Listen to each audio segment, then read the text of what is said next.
त्यो शिबु पाण्डे च्यातेको बोराको जस्तो आवाज छ गाएर थुकेको साथ। Hello welcome back to my YouTube channel माखी डुमा। आज पनि तपाईँहरूलाई नयाँ भिडियोमा स्वागत छ। अनि आज चाहिँ कति अरू भिडियो बनाउने, कति कमेडी भिडियो बनाउने, कति भ्लग बनाउने भनेर चाहिँ आज चाहिँ ट्याक्क सँगै बसेर गफ गरौँ भनेर चाहिँ आज म खुल्ला मैदानमा आएको छु। देख्न सक्नुहुन्छ तपाईँहरू पनि एकदम खुल्ला छ, कोही छैन, एकदम सुनसान एरियामा कलम हातमा भन्छ नि त्यस्तै छ। आज तपाईँहरूले चाहिँ गीत गाएर सुनाउनु पर्छ मलाई। आज तपाईँहरूको स्वर सुनिदिउँ। गाउनुहोस् तपाईँको पालो पहिला, अनि त्यसपछि म पनि गाउँछु। मेरो स्वर पनि सुनिदिनु होला। मेरो त अब च्यातेको बोराको जस्तो आवाज छ। तपाईँहरूले मेरो स्वरको गीत चाहिँ तपाईँहरूलाई मन पर्दैन होला होइन, त्यही भएर म यति मात्रै गाइदिन्छु है त। पहिला मेरो पालो अनि त्यसपछि तपाईँ गाउनुहोस्। ओके। अगाएर थुकेको साथ साथ ध्यान दिएर सुन है। के हो त्यसपछि? आएन हौ, मलाई त आउँदैन, गीतै आउँदैन। म खासै गीतै सुन्दिनँ, त्यही भएर गीत चाहिँ आउँदैन। तपाईँहरूलाई आउँछ भने गीत गाउनुहोस्, म सुन्छु बसेर ट्याक्क। तपाईँहरूले गाउनु भयो भने चाहिँ म चाहिँ इयरफोन लगाउँछु।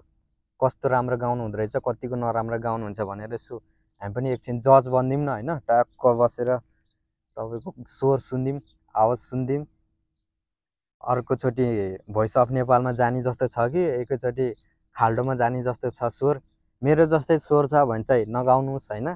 मेरो चाहिँ ठिक छैन, तपाईँहरूको ठिक छ भने चाहिँ गीत गाउनुहोस्, म सुन्छु। अब मेरो लाइफ त यस्तै छ है। अब बिहान 4 बजे गयो ड्युटी, बेलुका एकैचोटि 7 बजे आयो। 12-13 घन्टा ड्युटी गर्नुपर्छ होइन, यस्तै छ। ड्युटीको कुरा छोडिदिउँ, आज चाहिँ छुट्टी छ।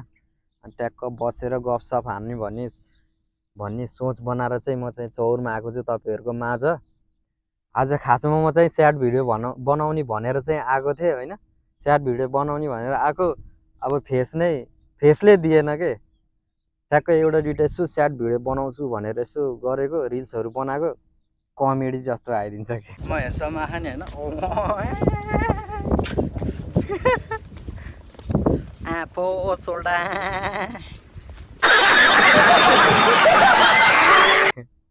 कमेडी भइदिन्छ के। त्यही भएर मलाई चाहिँ यो स्याड भिडियोले फाप्दैन भनेर म चाहिँ तपाईँहरूकै अब माझ गीत गाऊँ, रमाइलो गरौँ भनेर आएको छु। अनि ट्याक्क बसेको हो। अब अनुहार हेर्दै कमेडीको जस्तो छ, अनि त्यही भएर नि मलाई मेरो फेसले दिँदैन कि यस्तो स्याड भिडियोहरू बनाउनलाई। त्यही भएर ट्याक्क अब गफ गर्नुपर्छ। अनि भन्नुहोस् के छ नयाँ नौलो खबरहरू तपाईँहरूको? मेरो त बेहाल छ है, गरिबी जिन्दगी यस्तै छ। अब के भन्ने, अब यस्तै छ। परदेशी जीवन पनि यस्तै हो।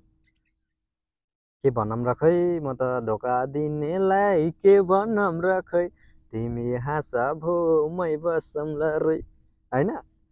यस्तो गीत त म गाइदिइहाल्छु नि होइन, हल्का हल्का टक्क टक्क त हान्दिहाल्छु नि। मेरो स्वर चाहिँ ठ्याक्क कसकोसँग म्याच खान्छ भने के अरे त्यो शिबु पाण्डे छन् नि, उसले नि खतरा गाइदिन्छ नि। शिबु पाण्डेको जस्तै छ नि मेरो भोइस पनि, म नि खतरा गाइदिन्छु नि।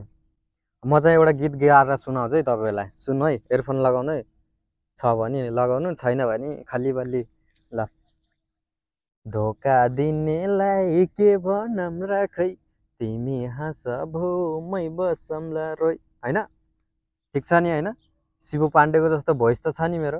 अब भोइस अफ नेपालमा जाने हो, अब शिबु पाण्डे जस्तो अब एक्टर हुन त सकिएन। अब शिबु पाण्डे जस्तो चाहिँ अब गीत चाहिँ गाइदिएको छु। तपाईँहरूलाई मन पऱ्यो कि परेन त्यो चाहिँ अब राम जाने, मलाई नै थाहा छैन। ल, आज नै गरौँ मलाई है। मलाई नि यसो अल्छी लागिरहेछ। अब गएर यसो बल सल खेल्नु पऱ्यो, अब यसो गर। ल, अब कहिले भेट्ने त हामी? अब हामी भेट्नुपर्छ, छिट्टै भेट्नुपर्छ। ल, तपाईँहरू कतै पनि नजानु, म पनि यहीँ छु होइन। यदि मेरो अघिल्लो भिडियो हेर्नु भएको छैन भने चाहिँ मैले लिङ्क डिस्क्रिप्सनमा दिएको छु, गएर ड्याङ्ग लाएर मजा गर्नु होला।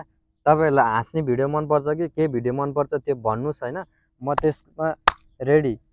सायद सबैलाई कमेडी भिडियो नै मनपर्छ होला होइन। म कमेडी भिडियो पनि बनाउँछु प्रायः जस्तो चाहिँ मलाई पनि कमेडी मनपर्छ, त्यही भएर मलाई नि कमेडी भिडियोहरू बनाउन एकदमै मजा लाग्छ के। अब तपाईँहरूले भ्युजहरू त तपाईँहरूले हेरिदिनुहुन्न, त्यही पनि अब म बनाउँछु, यसो हेर्नु न कहिले कहिले त यसो मेरो लास्टै भ्युज डाउन भइरहेछ होइन। तपाईँहरूले खै किन हो यति धेरै हेट गर्नुभएको खै थाहा छैन। ल म पनि च्यात्तिएको अब, ल बाई।